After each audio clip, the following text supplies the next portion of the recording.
Okay, so just now we showed a technique from this reverse De La Riva Shunanshin when our opponent takes their knee off of the mat. And from here, it kind of opens up opportunities for us to either a double leg, or if they're really crowding us, enter into a form of leg entanglement. So trying to show the interplay between the two. All right, so now we'll go over the next situation where it's the same setup.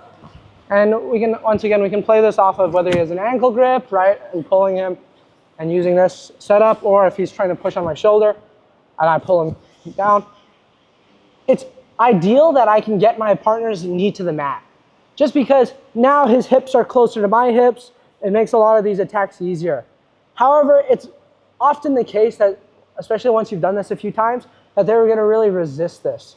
And so the way Dima can really take his knee off of the mat is by switching his knees. It's hard for him to keep both knees off of the mat right now, right? If he were to just take this knee off the mat whilst remaining this knee up, it's fairly difficult. But if he drops his far knee down on the mat and puts his weight here, now it becomes easy for him to start looking to relieve weight on his right knee. So now his right knee points up. And now you see a lot of these options for me to take the back and knee lever are no longer here. So what am I going to do in this situation? This is when the wrestle up really becomes more appropriate, as well as if we feel like this is difficult, we can also engage in a leg entanglement. So the wrestle up I like to do from here, so especially as I pull and my opponent really starts looking to take this knee off of the mat, what I'm going to look to do is I'm almost going to use my right leg as a piston, where I can use this to start coming to the kneeling position, where I can use the momentum of me trying to pull. He switches his knees. I'm going to use the extension of my right leg to pull myself up into a double leg. At the same time, I want to make sure that I'm really, if we come back, just go back to the same position. Like I'm taking his foot off of the ground slightly. It's going to be very difficult for me to do this if my knee is far away from my chest, because from here, it's a lot of my hip flexor really doing the work.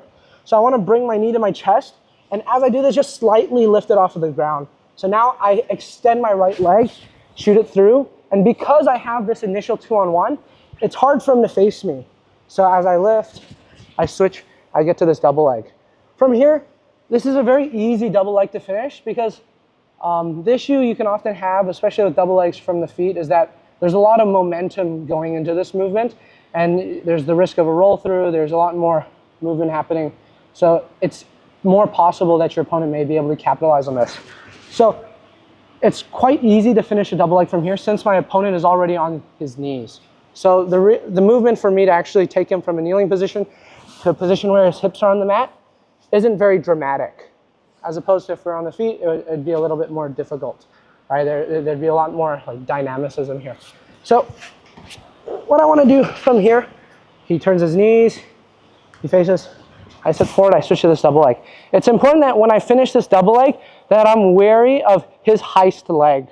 So I put his hip to the mat. From here, I don't want Dima being able to bring his left leg, in this case, left leg's heel to his butt. Because the issue here, if we come back, just go on your hip, we have to understand what's a heist leg. So let's say Dima's on his left hip. Right now, his heist leg is his left leg. What does this really mean? It means that this leg, in order for him to maintain being on this hip, so on his left hip, if I need to control his heist leg in order to stop him from heisting. Because if I weren't to control this, he can stand up, return to the standing position. However, if I control this, and he stays on this hip, he's really not going to be able to build up that much height. So when I finish this double leg, it's very important that as he starts looking to really get up and try to resist, that I'm wary of this heist leg. I don't really mind what this other leg is doing, but I'm really trying to bring this leg out, and so trying to prevent him from bringing his heel to his butt. So whether it's over the legs or under the legs, I really want to stop this from coming back. So now when Dima really tries to heist up, it's fairly difficult. If I were to just control this top leg, it's now just going to be my right arm fighting against his whole leg. So I really want to kind of snake my left hand down his calf all the way by his Achilles. So now when he tries to move, it's fairly difficult. And from here, now we can start looking to like maneuver into a position where we're switching control from our upper body to our lower body, where I can start looking to drive his knees across and start looking to cover his legs. And then now I can move my upper body from controlling his legs to transitioning to a pin. So once again, we're here. I'm really trying to get him to push on me. He pushes, I get this 2-on-1. He resists by switching knees. Get this double leg. and I'm controlling this heist leg. When you do this, I recommend that you have the dialogue with your partner. Ask them, okay, from here, can you try to return to like a standing position, try to get to a turtle, and so on. It should be fairly difficult. If you find that you're in a situation where, okay, he can actually come to a kneeling position and resist the double leg, okay, then you might be doing something wrong. Feel free to try to engage in some problem solving, but if you have any issues that you're really not sure what to do, feel free to call me over. So this is the one option in which we can start looking to attack the double leg. However, there are times where his weight is almost too much on me, where I find that it can be difficult for me to really enter this double leg. I feel like I'm a little too crowded. And from here, this is when I really prefer elevating the foot and then starting to enter into a form of leg entanglement. So when Dima really brings his hips closer to me, I can once again use the same leg positioning that I had earlier, just to bring my knees to my chest. And from here, I'm looking to control the outside of his leg. I'm not just gonna use this without transferring control of my upper body to his leg, because from here, it's fairly easy for him to do a large back step. And then from here, I'm gonna lose control. So as I bring my knees to my chest, I switch to controlling the outside of his knee. So now when he tries to step back, it's fairly difficult for him to have the space to really disengage from me. And from here, I can start looking to shoot my leg through into a single leg X, and we can play from here. Once again, we're not going to talk too much about the finishing from here, but I'll just show you guys a way that I really like to finish. So a lot of times, like especially with like a classical single leg X, people are going to try to strip your foot off of the hip, and from here we're going to pummel our foot to the inside. When this is the case, I want to do my best to take weight off of my partner's foot.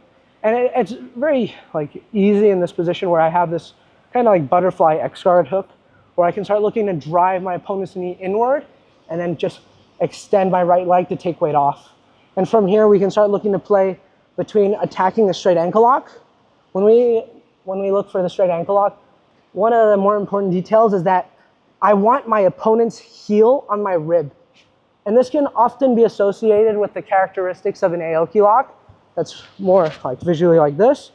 However, we're using like an Aoki-esque grip in both situations. And the reason being is by keeping my opponent's heel on my own ribs, when he tries to put the boot on, like it's like a classical ankle lock defense, if I weren't to have the heel on the rib, he just points his toes and puts the boot on. I can't ankle lock anyone from here unless I'm able to break their shin.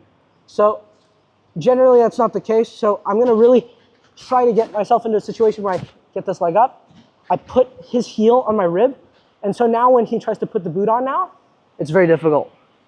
If my opponent really tries to turn their knee up to make this difficult and try to pull away, this is when the Aoki lock is more appropriate. So in terms of breaking, I'm not gonna go into too much depth, but for the ankle lock, it should generally be, you should be able to finish this whilst just in this position. You shouldn't have to really move too much. But what I wanna do is I wanna step on his like rear leg to kind of open his stance, and from here, start looking to move in the direction that his big toe is pointing. But from here, I have this grip. I'm using a counter grip on his shin to make it so that his knee can't follow. If I'm here, his knee can kind of move with me. I want to keep this down, and from here, I'm able to get a finish. If my opponent really tries to pull this out, we can shoot this arm across our body, and we have an Aoki lock.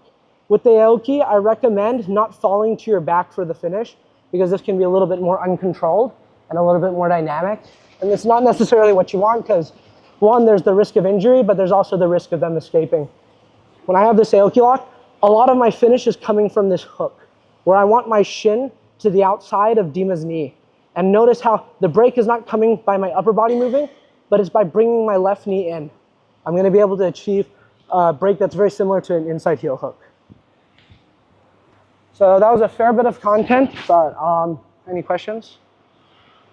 So do you want to see that again, or are we good? We'll do one more time. So just everything briefly. We have this reverse El Hiva. He takes his knee off, piston step to the double leg. When I do the double leg, I'm snaking behind the heist leg to make it hard for him to build up, and then just really trying to cover his leg. So now when he tries to heist up, it's difficult. And then in a situation where we feel like we're a little bit crowded, we're going to look to pull ourselves into a single leg X. It's very common that they're going to look to strip the foot off. I come into a butterfly Ashi. I'm going to look to really off balance him, because if he's on top of me, I'm a little bit too crowded from here. I'm really going to try to step on his leg to get his weight off of me. And from here, we put the heel on the rib. We have this ankle lock, or we have this Aoki. I believe you guys have Mateus coming in the future, and he's very good at this. So this is where I took a lot of inspiration from these attacks from him. So, any questions? So the leg lock was from when he was pushing into you. So when he's crowding me. So if I feel like I can't sit up to go for the double leg, that's when I'm usually going to look to enter the leg. All right. All right, wonderful. 1, 2, 3. This is a little bit, it takes a little bit more time to get and set up, but this is also like a super strong grip, because now when they try to slip the heel out, it's difficult. You can even like do stuff like this, depending on how confident you are in the grip. You go side and then you go out. It's not my hip, it's just my knee. Like, you see from here, I'm gonna be able to put pressure just by turning my knee in. Yeah. I don't need a bridge, I'm not, obviously, if you wanna like really maximize damage, it's a whole body movement. But for now, like, you should be able to get pressure on the knee just by turning your knee in. You see how my upper body is really not moving much? I thought you have to go that way and then rotate a little bit. It's this hook. Make his leg like that. Yeah, no, it's basically just my butterfly hook and turning their knee in. Because it's basically the same mechanics as an inside heel hook, where I have this foot fixed in place and I want to put pressure to the side of the knee, right? So I'm doing the same thing, but from an Aoki, where from here, yeah, exactly. So if you have a straight foot lock, would you prefer to let me try to like slip my heel out first? I generally like if it's deep. No. I prefer just like whatever they give me in terms of, I like the ankle lock, and I'm not gonna try actively switch to the Aoki. It's only when they really try to pull out of the Aoki, pull out of the ankle lock, I switch to the Aoki. This is a bar essentially. Yeah, exactly. So this is basically, you can think of it in terms of like, this is fixed, your hip is generally gonna be fixed. And then you're basically trying to apply pressure in this direction. And especially because you fix their foot in a way where it's like, I don't know what, I think dorsiflex. And then from here, especially as you apply pressure to the inside of the knee, you can get like a finish. It's like, it's yeah, sure. It's essentially the same as an inside heel hook. Where I'm here, you see how it's this, where by putting pressure here, and like you can use variations. Like this is also quite strong, because now it's like really robust. As from here, he might be able to shoot his foot back in, like drive your foot back in, right? So if we feel like this is a risk, then we can reinforce it with our own hand. And all the controls with your arm. Yeah, it's like this, where you see a lot of the leverage is on their toes, right? And so basically now I just turn the knee in. Yeah. And when you try to get your straight foot leg, you use your bottom leg to stretch your opponent. Absolutely. Because what I want to do is I want to split their legs. The reason why I want to do this is so that they can't return to the standing position. If my opponent is standing, it's easy for them to drive weight into this foot. I'm under a lot more pressure to get a break quickly from here. Because from here, if I just stay here and I don't do anything, it's very easy for him to plant his foot back to the mat and he's defending. So I really want to split his legs to get his weight off of me. So now when I get this like straight ankle lock grip, he's not going to be able to put weight on this leg, right? You try to put weight here, it's very difficult. And then from here I can get the finish. Like your goal, like in X-guard, keep his foot over the mat and don't give him opportunity. My goal when pursuing the ankle lock is this, yes, correct. And then depending on how they play this, like even if he does put weight in, right, you put weight back into me. And then from here, we have other attacks we can go for, and so on. But just generally speaking, when I want to pursue the ankle lock and the Aoki, I want them on their knee or hip. I don't want them to be standing. But whenever he's trying to stand up, he uses his energy to get because like basic sweep. We can't force the situation. So if they're standing, then we're going to play for the standing, right? We're not going to pretend like he's on his knee anymore. That makes sense? You look like Majid Hage. Do you know this guy named Majid Hage? So I bring my knee to my chest, right? I'm doing like a crunch. So now his leg's on top of me. I grab the outside of his knee, so now when they try to pull out, I have like a hook, so you try to take your leg away. It's fairly difficult, and I can shoot my leg through. Right? And now we're in like a fairly strong leg entanglement. There are like a lot of ways we can attack from this. I just went over a common way I like to play because people will usually try to take this off. I can come in here, and I'll play with this ankle lock or this Aoki. Right? So basically playing between if they're crowding me or if they're not. Because if they're crowding me, the leg entanglement becomes very appropriate. Pretty much just sound like a double butterfly on that one leg. Yeah, kind of. Yeah, basically. Okay. Versus if they really pull this away, right? They like pull it away from me like this. Then like it's far away from me, and there's a lot of space. I can't necessarily enter the leg as easily, but I just use this to come up and chain into a double leg. If they're crowding me, then I'm gonna look for the leg. If they're creating a lot of space, I look for the double leg. Okay. It's not a 1-2. It can be a 1-2, but it's based off of the defensive man's reaction.